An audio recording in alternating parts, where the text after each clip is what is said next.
So for some reaction to the news that the U.S. president has said that he is unlikely to attend the G20 Summit in person in South Africa in November, we are now joined by SABC News International editor Sophie Mokoena. Sophie, good morning. So it has been touch and go for the longest time, but Trump now, I guess, basically knuckling down, saying that he may send someone else. What are we to make of that? What should we read into this? Well, I think there was a concern that this is likely going to happen and that President Trump might not attend the G20 summit. But after that meeting at the Oval Office, there was hope that perhaps he might review his stance in terms of South Africa, and therefore he may consider coming to the country.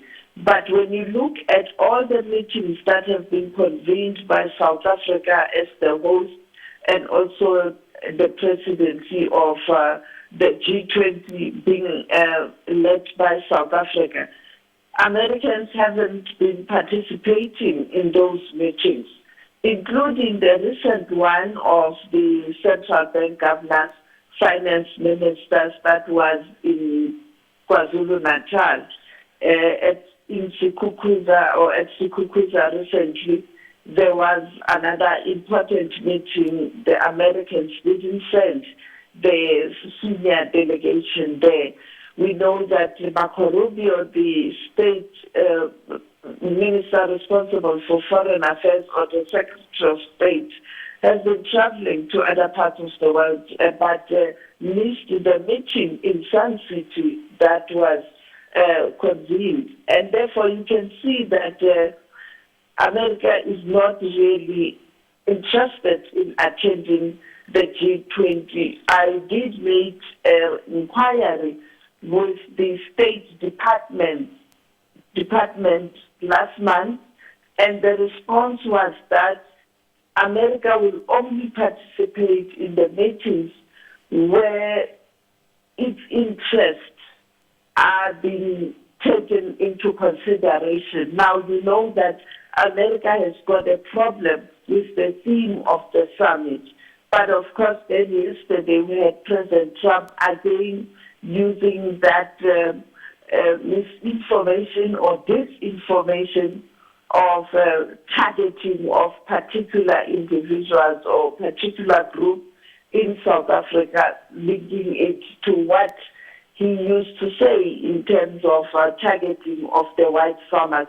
So you can see that he is still holding a view that there's a targeting of the particular group in South Africa, but also pointing to certain laws that were passed by the South African legislature, that is Parliament, and of course the President signing those bills into law.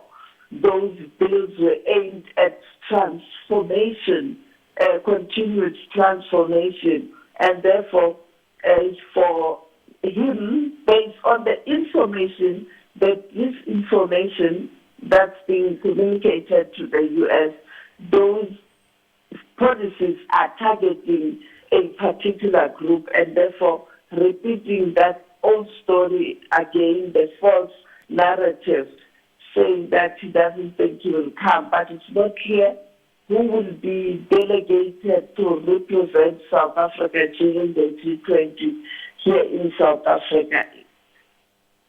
And Sophie, is that likely to have any sort of impact on any of the other leaders of the G20? Do you think that by Donald Trump electing not to appear in person, and of course it all remains to be seen, but if he doesn't appear in person, is that likely to encourage others not to appear in person as well?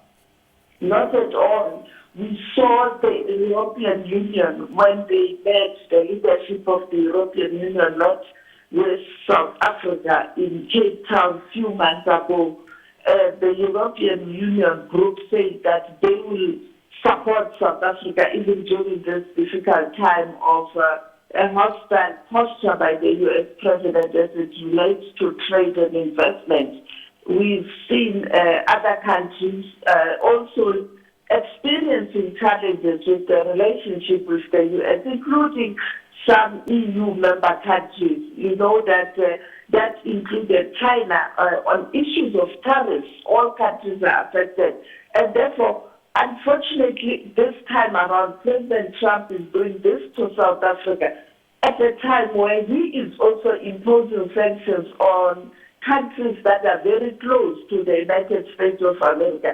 And therefore, all countries are feeling the heat in relation to how President Trump, in his second term, he's handling foreign relations and trade relations. And therefore, that cannot sway other countries not to come to South Africa. Other countries have been participating in the G20 meeting, including members of the G20, big countries, part of the EU. They came, the finance ministers came, the ministers recently of G20 from other countries participated at the meeting at Skukuza, and therefore, for other countries, they will be attending. Of course, President Putin is not going to attend because of the ICC warrant of arrest. He can't travel. But other countries have indicated that they will be attending, and their ministers have been participating in all the meetings of the G20 that have taken place at the ministerial level in the past few months, including this week. All right, we'll leave it there. Thank you so much for that analysis and insight. And that was SABC News international reporter, editor rather, Sophie Mokoena.